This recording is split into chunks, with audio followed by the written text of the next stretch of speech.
Islam mengajarkan kelembutan, sabar katanya, maafkan katanya. Dari kecil, kita sudah sering dengar bahwa Islam itu penuh kasih sayang, penuh toleransi, dan selalu mengedepankan kelembutan dalam setiap tindakan. Nabi Muhammad SAW sendiri dikenal sebagai sosok yang sangat lembut bahkan kepada orang yang membencinya sekalipun. Tapi kenapa ya, ajaran yang indah ini kadang terasa jauh dari kenyataan sehari-hari? Tapi kok realitanya suka beda ya? Di rumah, di sekolah, bahkan di lingkungan sekitar, seringkali kita justru melihat sikap yang sebaliknya. Banyak yang mengaku beragama, tapi lupa menerapkan kelembutan dalam kehidupan nyata. Coba deh, anak lagi asik main, nggak sengaja teh tumpah. Hal kecil seperti ini bisa jadi pemicu masalah besar di rumah.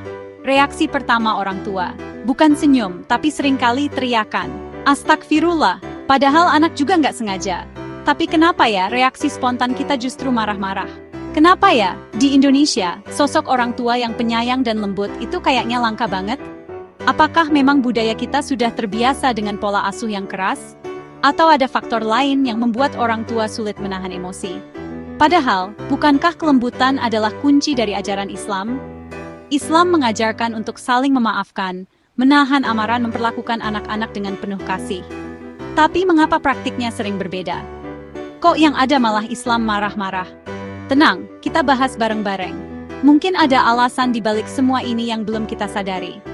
Kita bongkar satu persatu, apa sih yang bikin orang tua di Indonesia gampang banget marah, apalagi sama anak sendiri?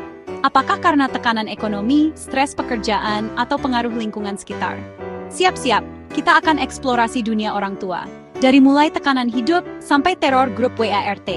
Kita akan cari tahu, bagaimana sebenarnya cara agar ajaran Islam tentang kelembutan bisa benar-benar hidup di tengah keluarga Indonesia.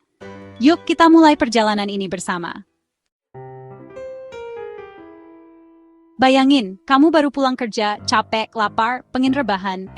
Pas masuk rumah disambut pemandangan indah, mainan berserakan, anak-anak berisik, dan suami lagi asik nonton TV. Duar! Rasanya dunia runtuh kan?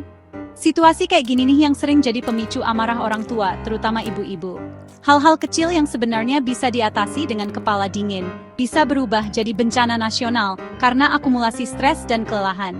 Dan sayangnya, korban pertama dari ledakan amarah ini seringkali adalah anak-anak. Padahal, mereka mungkin gak bermaksud bikin kita marah. Mungkin mereka cuma butuh perhatian, atau sekadar ingin bermain.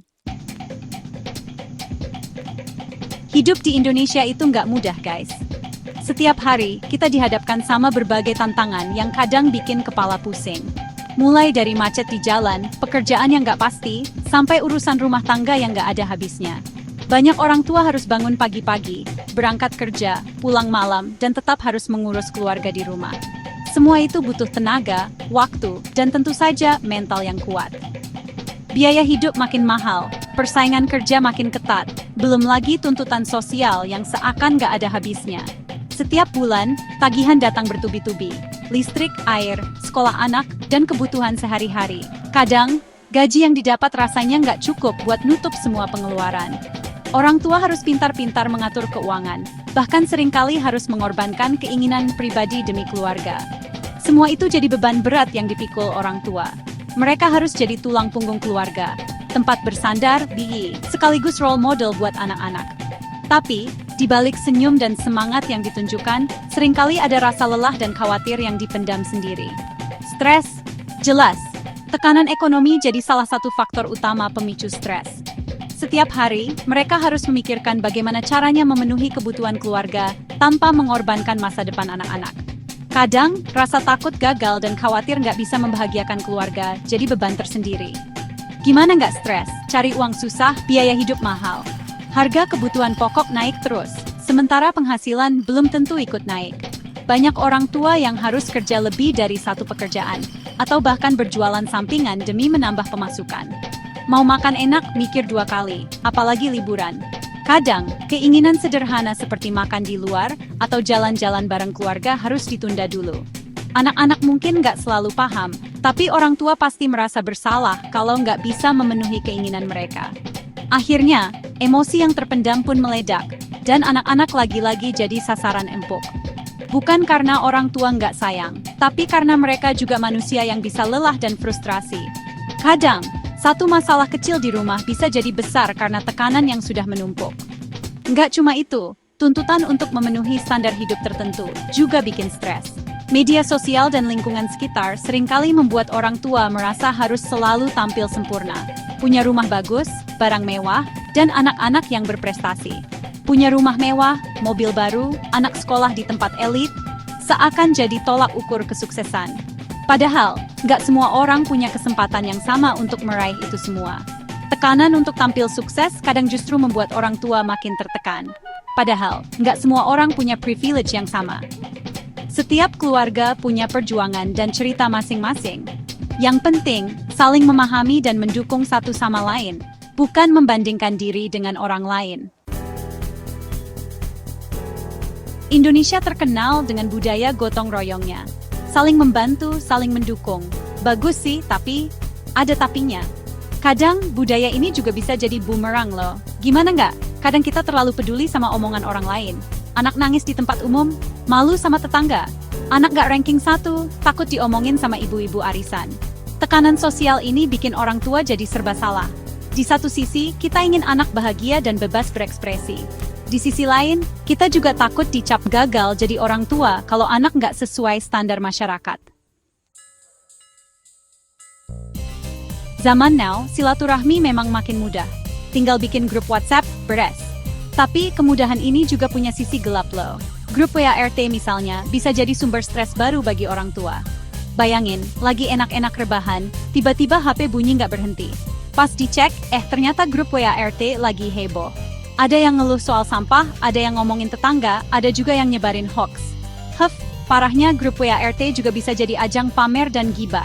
Siapa yang anaknya juara kelas, siapa yang liburan ke luar negeri, semua dipamerin di grup.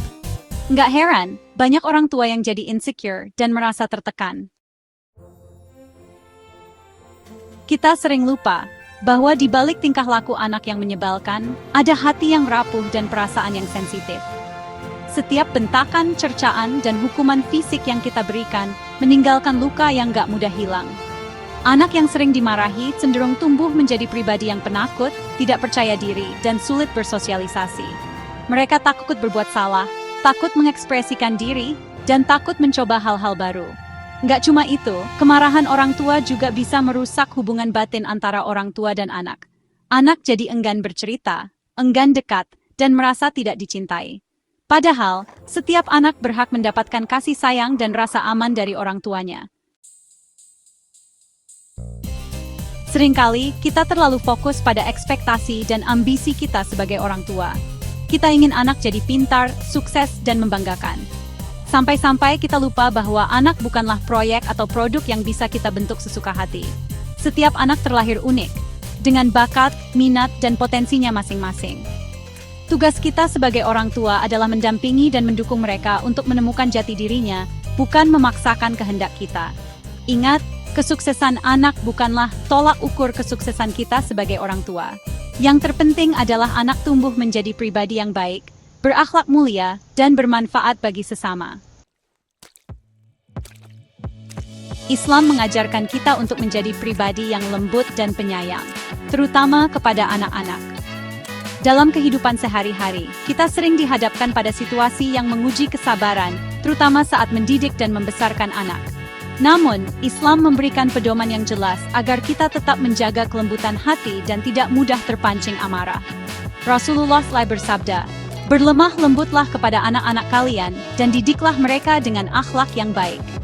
Beliau adalah teladan terbaik dalam memperlakukan anak-anak dengan penuh kasih sayang, bahkan ketika mereka melakukan kesalahan. Sikap sabar dan penuh pengertian inilah yang seharusnya kita tiru dalam kehidupan keluarga. Namun, tidak bisa dipungkiri bahwa ada kalanya kita merasa marah, terutama saat menghadapi tingkah laku anak yang menguji kesabaran. Amarah adalah hal yang manusiawi, tetapi penting untuk tidak membiarkannya menguasai diri kita. Pertama, cobalah untuk menarik napas dalam-dalam dan menenangkan diri. Tarik napas perlahan, hembuskan, dan beri waktu sejenak untuk menenangkan pikiran. Cara sederhana ini sangat efektif untuk meredakan emosi sebelum kita bereaksi. Hindari mengambil keputusan saat sedang emosi. Jika perlu, ambil waktu sejenak untuk menjauh dari situasi, agar kita bisa berpikir lebih jernih dan tidak menyesal di kemudian hari. Kedua, tanyakan pada diri sendiri, apa yang sebenarnya membuatku marah? Seringkali, amarah muncul bukan hanya karena perilaku anak, tetapi juga karena faktor lain seperti kelelahan, tekanan pekerjaan, atau masalah pribadi. Apakah karena anak berbuat salah, atau karena kita sedang lelah dan stres? Mengenali penyebab amarah membantu kita untuk tidak melampiaskan emosi secara tidak adil kepada anak. Dengan memahami akar masalahnya, kita bisa mencari solusi yang tepat. Diskusikan perasaan Anda dengan pasangan atau orang terpercaya, dan jangan ragu untuk meminta bantuan jika merasa kewalahan. Ketiga, ganti bentakan dan hukuman dengan pertanyaan dan komunikasi yang baik. Cobalah untuk berbicara dengan nada yang tenang dan penuh empati, agar anak merasa dihargai dan didengarkan. Ajak anak bicara dari hati ke hati, tanyakan apa yang mereka rasakan, dan beri mereka pengertian. Dengan komunikasi yang baik, hubungan antara orang tua dan anak akan semakin erat, dan amarah pun bisa dikelola dengan cara yang islami dan penuh kasih sayang. Anak-anak adalah amanah dari Allah SWT. Mereka bukanlah beban, musuh, atau objek pelampiasan emosi. Mereka adalah generasi penerus bangsa yang berhak mendapatkan pendidikan yang baik, kasih sayang yang tulus, dan lingkungan yang mendukung. Mari kita ciptakan generasi Indonesia yang tangguh, cerdas dan berakhlak mulia, dengan kelembutan dan kasih sayang. Ingat, didikan yang keras hanya akan melahirkan luka dan trauma. Sementara, didikan yang lembut akan menumbuhkan rasa percaya diri, kreativitas, dan kebahagiaan. Semoga Allah SWT senantiasa membimbing kita untuk menjadi orang tua yang lebih baik. Amin.